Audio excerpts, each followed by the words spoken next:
அஸ்ஸலாமு அலைக்கும் வரஹ்மத்துல்லாஹி வபரகாத்துஹு அன்பார்ந்த அனைத்து உறவுகளுக்கும் இனிய அதிகாலை வணக்கம். தற்போது குவைத் மற்றும் பஹ்ரைனில் சைரன் சத்தம் கேட்குது. ஆனால் இப்போ டைம் வந்து பார்த்திங்கன்னா கிட்டத்தட்ட 5:37 ஆகுது. இந்த வீடியோ ரெக்கார்ட் பண்ணும்போது சைரன் சத்தம் எதுவும் குவைத்தில் ஒலிக்கலை. ஆனால் மிசைல்கள் வந்து கொண்டு இருக்குது. அதை நாங்கள் தடுத்து நிறுத்துகிறோம் அப்படின்னு குவைத்துடைய பாதுகாப்பு வட்டாரம் தெரிவிச்சிருக்கிறாங்க. முடிந்த வரைக்கும் பாதுகாப்பான இடங்களை கவனமாக இருங்க. அதே மாதிரி நீங்கள் இருக்கக்கூடிய பகுதிகளில் ஏதாவது வெடிப்பு சத்தம் கேட்டால் அது வந்து வரக்கூடிய மிசைல்களுக்கு மற்றும் ட்ரோன்களுக்கு குவைத்துடைய செக்யூரிட்டி ஆஃப் த ஜென்ரல்ஸ் தெரிவிச்சிருக்கிறாங்க. இப்போதைக்கு நாங்கள் அதுக்கு ரெஸ்பான்ஸ் பண்ணிக்கிட்டு இருக்கிறோம் அப்படின்னு. முடிந்த வரைக்கும் பாதுகாப்பாக இருங்க, கவனமாக இருங்க. இன்ஷா அல்லாஹ் பிரார்த்தனை பண்ணுங்கள்.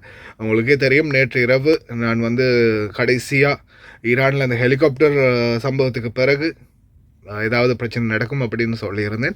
அது கேட்டால் போலே பார்த்திங்கன்னா இன்றைக்கு அதிகாலையில் மறுபடியும் ஈரானுடைய ஹார்மோஸ் எல்லை பகுதிகளில் ரேடார் சிஸ்டங்கள் இருக்கக்கூடிய இடங்களில் வந்து தாக்குதல் நடத்தியிருக்கிறாங்க.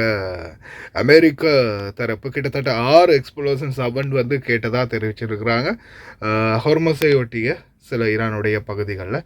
அது குறிப்பாக பார்த்திங்கன்னா உங்களுக்கே தெரியும், நேற்று இரவு நடந்த அந்த ஹெலிகாப்டர் சம்பவத்துக்கு, நேற்றைய தினம் நடந்த அந்த ஹெலிகாப்டர் சம்பவத்துக்கு பதிலடி அமெரிக்கா வந்து ஈரான் மீது கொடுத்துருக்குறாங்க. அதுக்கப்புறமா பார்த்திங்கன்னா ஈரான் மறுபடியும் பஹ்ரைன் மீதும் குவைத் மீதும் மிசைல்களை ட்ரோன்களை அனுப்புகிறாங்க அப்படின்ற உத்தியோகபூர்வ தகவல் கிடைச்சிருக்குது. இப்போதைக்கு குவைத்துடைய பாதுகாப்பு வட்டாரம் வந்து urgent the general staff of the army announce that Kuwait air defence system currently intercepting hostile area target according with approved operational procedure.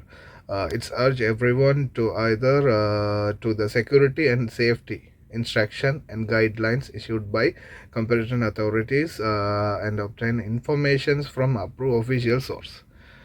இது வந்து குவைத்துடைய இராணுவ தரப்பு வந்து வெளியிட்ட the general headquarters of military வெளியிட்டிருக்கிறாங்க இந்த தகவலை. முடிந்த வரைக்கும் கவனமாக இருங்க. இன்ஷா அல்லாஹ் மேலதிக அப்டேட்டை காலையில் தரக்கூடிய அந்த செய்தியோடு கொடுக்குறேன்.